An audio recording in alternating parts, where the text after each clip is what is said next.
Bienvenidos de nuevo a Negocios Televisión, bienvenidos al espacio de las noticias, mirando a todas las últimas horas, a toda la actualidad, en las tensiones que siguen recrudeciéndose en el Mar Rojo. Les contaremos nuevos ataques por parte de Irán, en este caso en Pakistán, y por supuesto también actualizaremos cómo está la situación en el conflicto en Ucrania después de las palabras de ayer de Zelensky en Davos, la respuesta por parte de Putin y la OTAN, que dice que tiene que estar preparada para todo, incluso para lo más inesperado. Empezamos mirando a Estados Unidos, que sigue con su contraataque contra los milicianos hutíes, los grandes aliados de Irán. Las fuerzas estadounidenses han atacado y destruido 4 misiles balísticos antibuque hutíes. Según el Comando Central, estos misiles estaban preparados para ser lanzados desde áreas de Yemen y presentaban una amenaza inminente tanto para los buques mercantes como para los de la Armada estadounidense en la región. Los ataques con drones se han producido después de que 2 barcos comerciales en el Mar Rojo fueran alcanzados por misiles en el espacio de 24 horas. Esta última acción estadounidense se ha producido cuando la administración Biden busca equilibrar la necesidad de disuadir nuevos ataques en el Mar Rojo por parte de los hutíes, con su deseo de evitar una guerra más amplia en Oriente Medio. Es lo que ha dicho John Kirby, portavoz del Consejo de Seguridad Nacional, que ha reconocido que los ataques aéreos de Estados Unidos a gran escala no han detenido por completo los ataques hutíes y dice que eso no se esperaba. Dice Kirby: hemos visto algunos ataques de represalia adicionales de menor escala por parte de los hutíes en los últimos días, mucho más pequeños que los que habíamos visto antes y ninguno de ellos efectivo. Precisamente en esta línea, en el Foro Económico Mundial en Davos, en Suiza, este martes, Jake Sullivan, asesor de Seguridad Nacional de la Casa Blanca, ha señalado que desde Washington no buscan un conflicto regional. Escuchamos. Mucho más allá de ser un desafío regional, es un desafío mundial.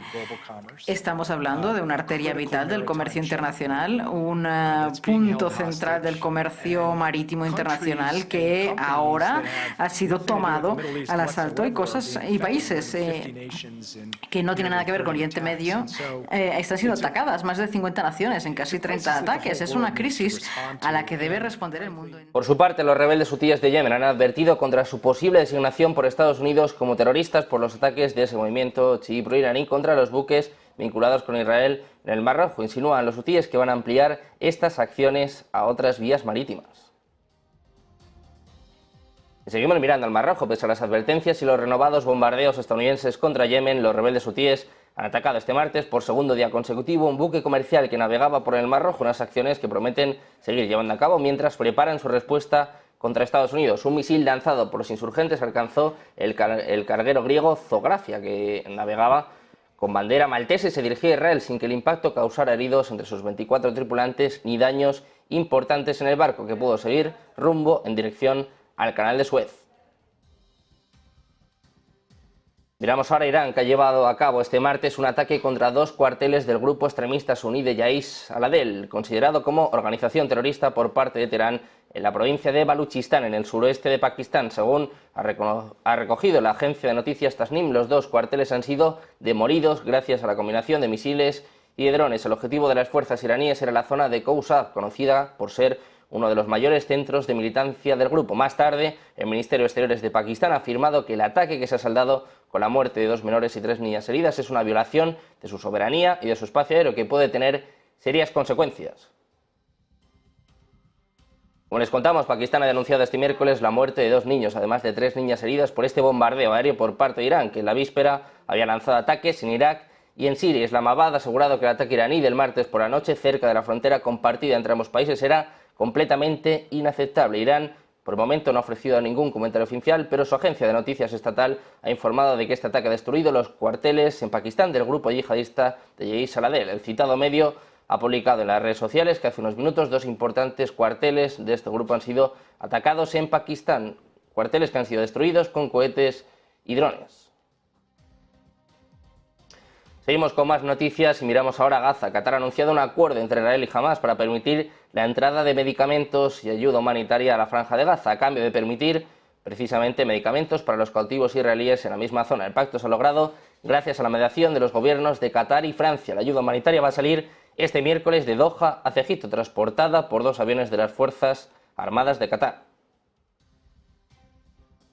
Hablamos ahora del secretario general de las Naciones Unidas, Antonio Guterres, que dice que las partes en el conflicto en Gaza están pisoteando el derecho internacional. Les insta a implementar un alto el fuego humanitario inmediato. En su intervención en el foro de Davos, Guterres ha dicho que las partes en conflicto están ignorando el derecho internacional, pisoteando las convenciones de Ginebra e incluso violando la Carta de las Naciones Unidas. Dice Guterres: repito mi llamado a un alto el fuego humanitario inmediato en Gaza y un proceso que conduzca a una paz sostenida para israelíes y palestinos basado en una solución de dos estados. Miramos de nuevo a Estados Unidos. Biden y los líderes del Congreso se van a reunir para negociar sobre Ucrania e Israel. El presidente de Estados Unidos, Joe Biden, tiene previsto recibir este miércoles en la Casa Blanca a los líderes del Congreso para abordar la aprobación de fondos destinados a Ucrania e Israel. En una rueda de prensa, la portavoz de la Casa Blanca, Karine Jean-Pierre, anunció este martes este encuentro al que van a asistir líderes de ambas cámaras del Congreso y de los comités legislativos. Se espera que acudan el líder de la mayoría demócrata del Senado, Chuck Schumer, así como el de la minoría republicana del Senado, Mitch McConnell, además del presidente de la Cámara de Representantes, el republicano Mike Johnson, y el líder de la minoría de la Cámara, el demócrata Hakeem Jeffries. Seguimos mirando a Estados Unidos y en este caso también a Alemania. Y es que el presidente de Estados Unidos, Joe Biden, y el canciller alemán, Olaf Scholz, se han comprometido a seguir enviando ayuda financiera, humanitaria y militar a Ucrania en un contexto de incertidumbre por el bloqueo de esta asistencia por parte del Partido Republicano en el Senado estadounidense. En la misma línea se manifiesta el asesor, el portavoz de Seguridad Nacional, Antony Blinken. Sigue hablando, sigue opinando sobre el conflicto de Rusia, pero por su parte el propio Olaf Scholz dice que el presidente Biden y el propio Scholz quieren continuar proveyendo a Ucrania como apoyo financiero, humanitario y militar. Alemania además va a tener más de 7.000 millones de euros en material militar en 2024.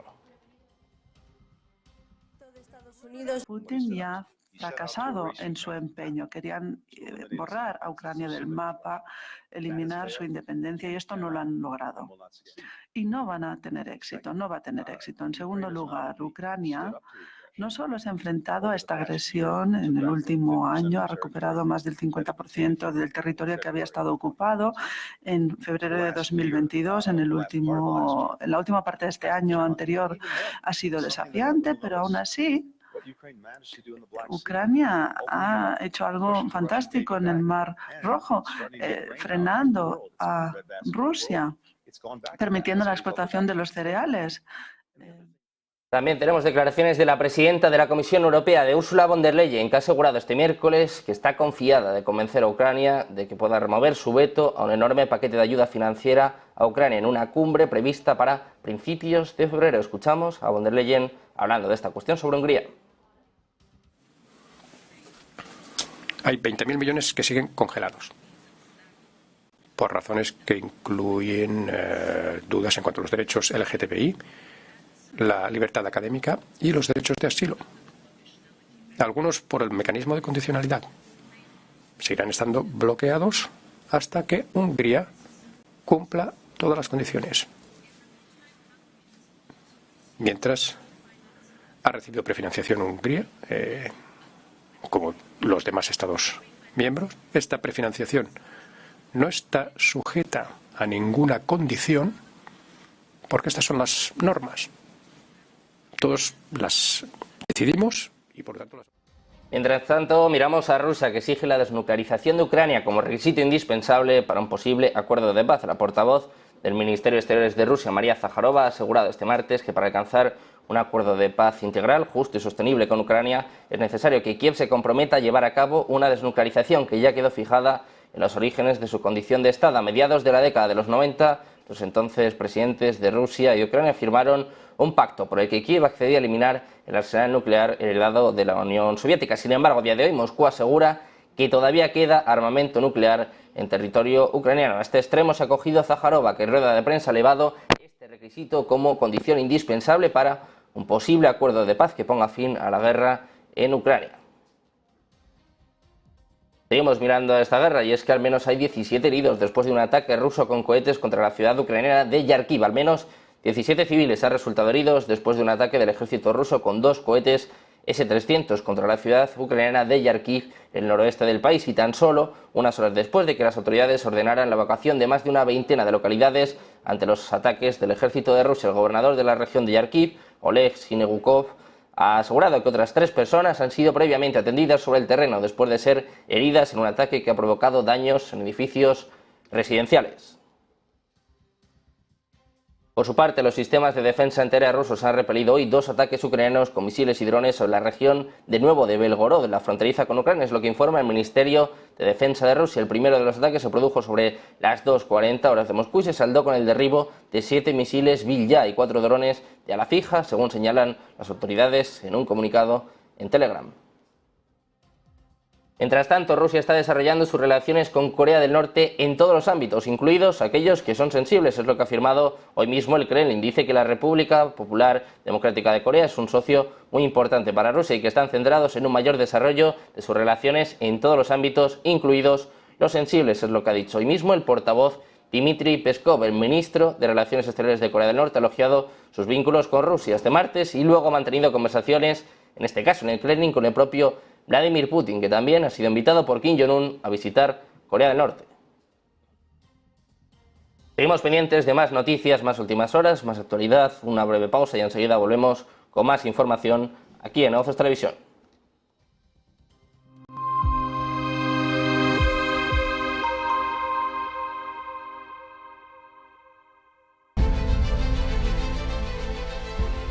No puede volver atrás y cambiar el principio, pero puede comenzar donde está y cambiar el final.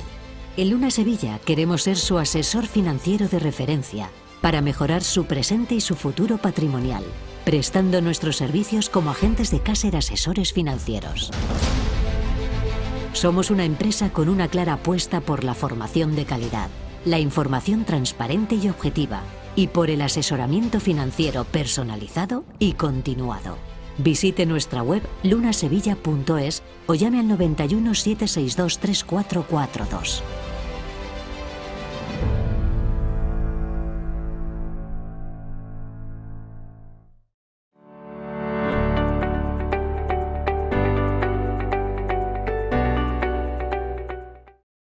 Nunca he invertido basándome en conocer con seguridad qué va a pasar en los siguientes 12 meses. Estamos inmersos en un cambio de paradigma. La era de la baja inflación y los tipos de interés también bajos ha terminado. El mundo ya no financiará a Estados Unidos con tanta facilidad como en el pasado. Están gestándose cambios profundos y a consecuencia de ello, los mercados cobrarán más por asumir riesgo. Así pues, en el equipo de inversión hemos definido 4 escenarios clave y les hemos asignado una probabilidad de materializarse en 2024. Hemos confeccionado para cada escenario una cesta de activos que debería aportar resiliencia en estos diferentes entornos económicos y en las diferentes regiones. Tenemos una hipótesis de referencia, pero este año compartimos los 4 escenarios para ayudar a los inversores a lidiar con un año de incertidumbre sin precedentes. Aquí puedes profundizar en nuestra visión sobre la evolución de cada clase de activo en estos escenarios.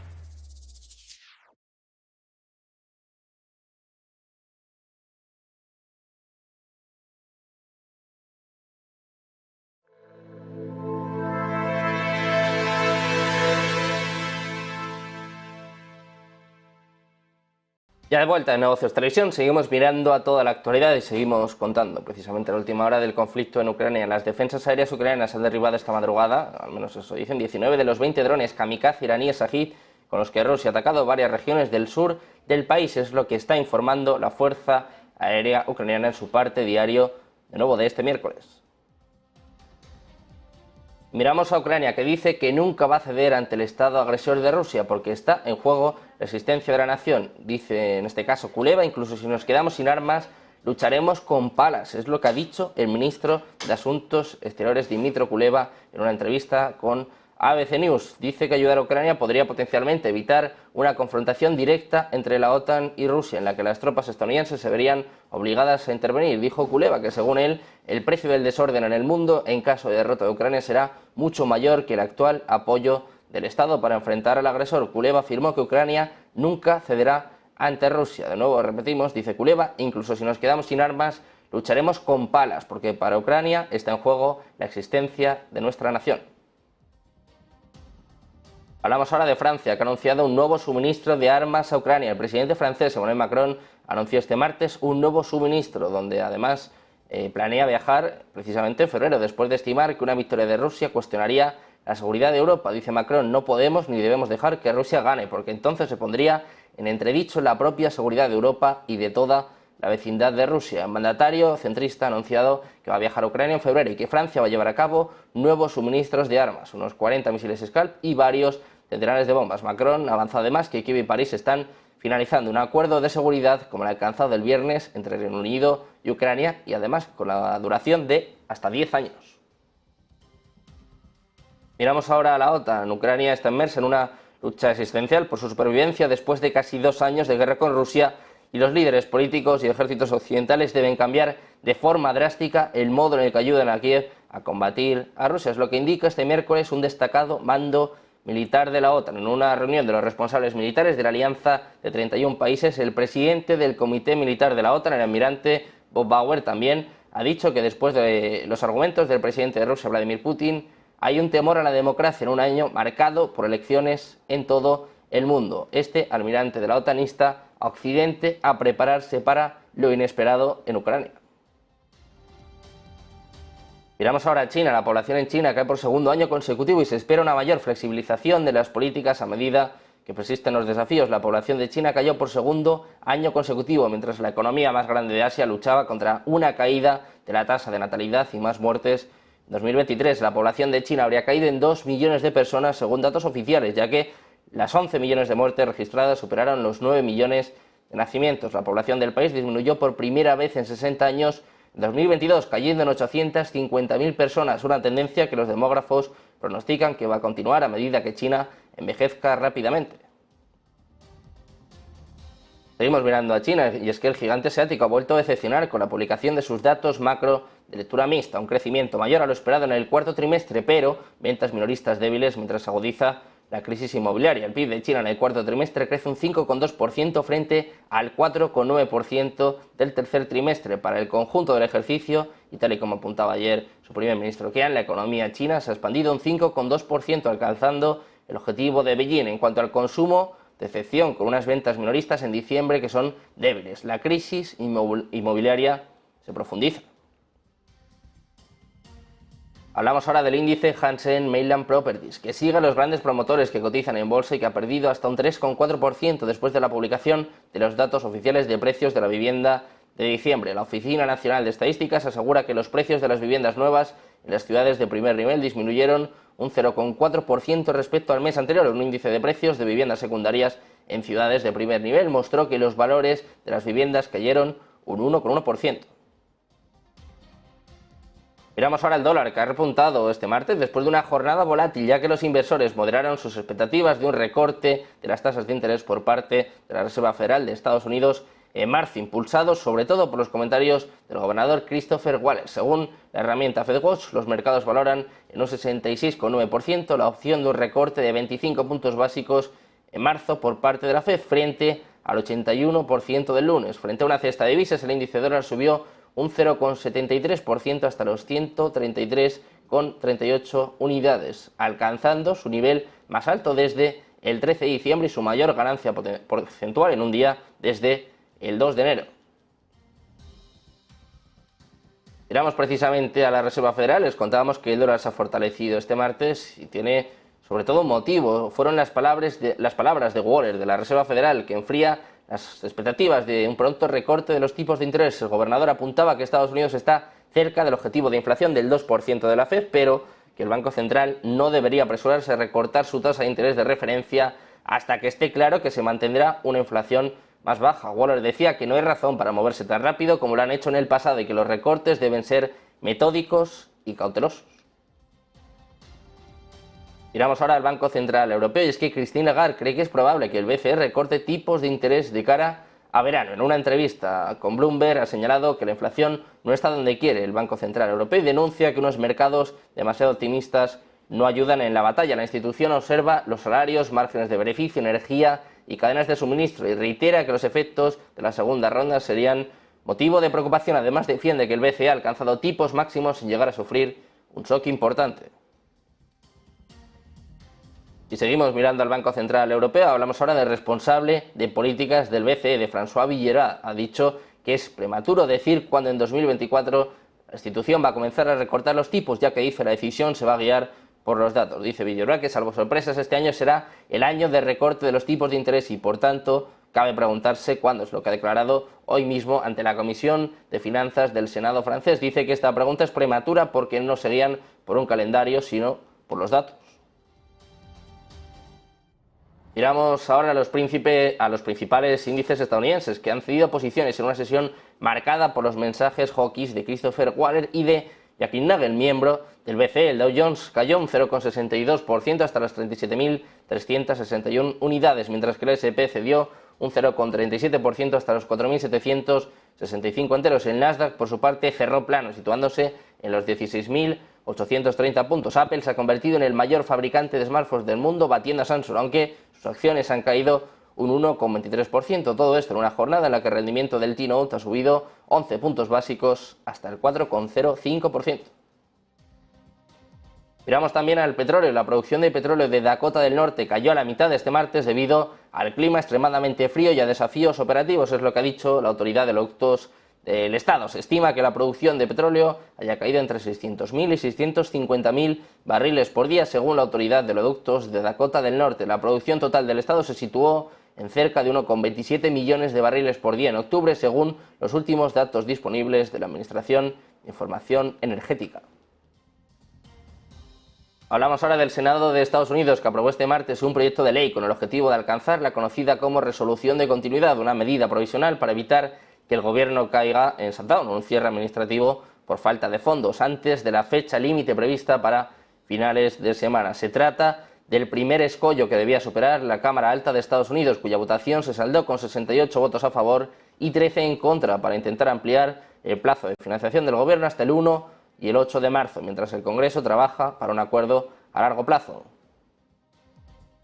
Miramos también al Fondo Monetario Internacional. La directora gerente Kristalina Georgieva ha valorado positivamente los avances en todos los frentes que ha dado Argentina desde que el presidente Javier Milei llegó al poder para resolver la compleja situación de la economía del país. En concreto, durante el Foro Económico Mundial ha resaltado que el trabajo del nuevo Ejecutivo se está centrando en corregir de forma muy agresiva las deficiencias de Argentina. Unas declaraciones a Bloomberg un día antes de que este miércoles se reúna en persona Georgieva con Milei. El FMI llegó la semana pasada a un acuerdo con el gobierno argentino sobre la séptima revisión en el marco del acuerdo de programa de facilidades extendidas, lo que permitirá al país tener acceso a un desembolso de 4.700 millones de dólares.